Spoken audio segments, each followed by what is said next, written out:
As we approach the final day of Denison Forum's 15-year anniversary summer campaign on July 12th, we invite you to make a pivotal contribution, one that will help produce this podcast and other Christ-centered content that transforms lives. This is your chance to be a part of a movement that shapes our culture through a biblical lens, so don't wait. Visit supportdf.org today to help Denison Forum launch into another 15 years of impactful ministry.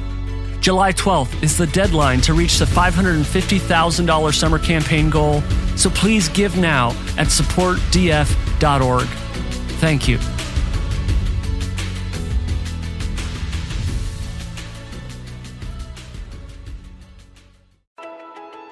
Today is Thursday, June the 27th, 2024. Welcome to the Daily Article Podcast. I'm Chris Elkins, narrating today's article written by Denison Forum co-founder and CEO, Dr. Jim Denison. Tonight's televised presidential debate is the earliest such event in U.S. history. Debates between presidential candidates are not legally required. There were none in 1964, 1968, or 1972. Some are more pivotal than others. Senator John Kennedy's performance in 1960 likely legitimatized him with viewers and contributed to his victory, while former Governor Ronald Reagan's confidence and likability helped him win in 1980. Since roughly 10% of U.S. voters are still undecided, tonight's event could prove especially pivotal. Wall Street Journal editor-at-large Gerard Baker writes, "There has probably been no occasion in the modern era when the stakes of a presidential debate have been so high, the competition so close, or the candidate's performance so unpredictable. The direction of the long campaign, its outcome, and even the ultimate identity of one of the party's candidates could hinge on this 90-minute encounter in Atlanta." End quote. Your views regarding tonight's debate likely reflect your views of the candidates before it begins. This is not just the case with your partisan positions, which will obviously influence your opinion of the event. It turns out your personality is a major factor as well. A recent study reported that candidates and voters' traits are systematically linked to each other in such a way that voters are more likely to support candidates with personalities that match their own. It added that the effects of candidates' personality traits are often stronger for voters who display a weaker partisan attachment. In other words, we all view the world through the prism of our personal beliefs, traits, and experiences. This is not new information. 18th century philosopher Immanuel Kant theorized that we filter our sensory experiences through innate interpretive categories in our minds. In his view, which dramatically affected Western culture, we cannot know, quote unquote, the thing in itself, only our experience of it. As a result, philosophers eventually concluded that all truth claims are subjective since they result from the subjective way our minds interpret our objective sense experiences. Accordingly, multitudes who have never heard of Immanuel Kant or the postmodern thinkers who eventually followed him are convinced by our post-truth culture that your truth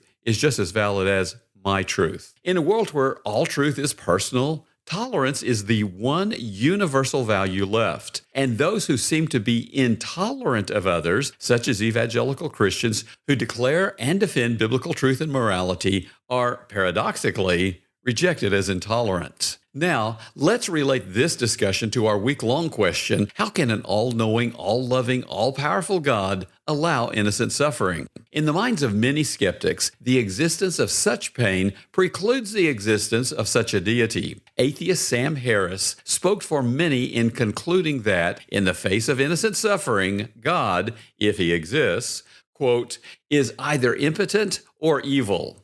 End quote. Of course, as we noted this week, such diatribes recounting the evil of the world and blaming God for it fail to account for the good it contains and fail to credit him for it. Nonetheless, I understand why many are frustrated with those of us who persist in believing in God despite evidence to the contrary. In their minds, since nothing can apparently persuade us that he does not exist, our beliefs are infalsifiable and thus mere opinions. If I cannot talk you out of believing that Martians visited you last week, despite conclusive evidence that Martians do not exist, I am forced to conclude that your belief is based merely on subjective supposition, and I am free to discount it as a claim to actual truth. Here's what such critics overlook. Christianity is objectively and rationally falsifiable. The Apostle Paul was blunt in 1 Corinthians 15, verse 14. If Christ has not been raised, then our preaching is in vain and your faith is in vain.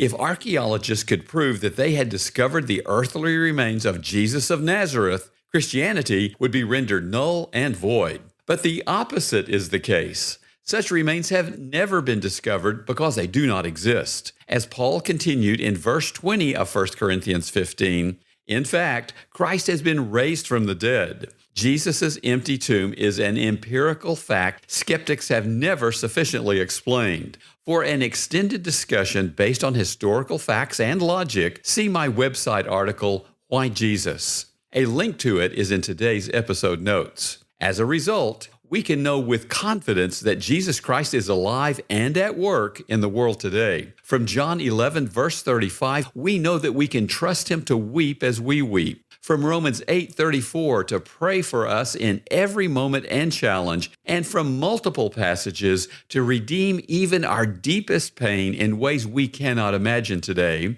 See Romans 8:28, 2 Corinthians 12, verses 9 through 20, and 1 Corinthians 13, verse 12.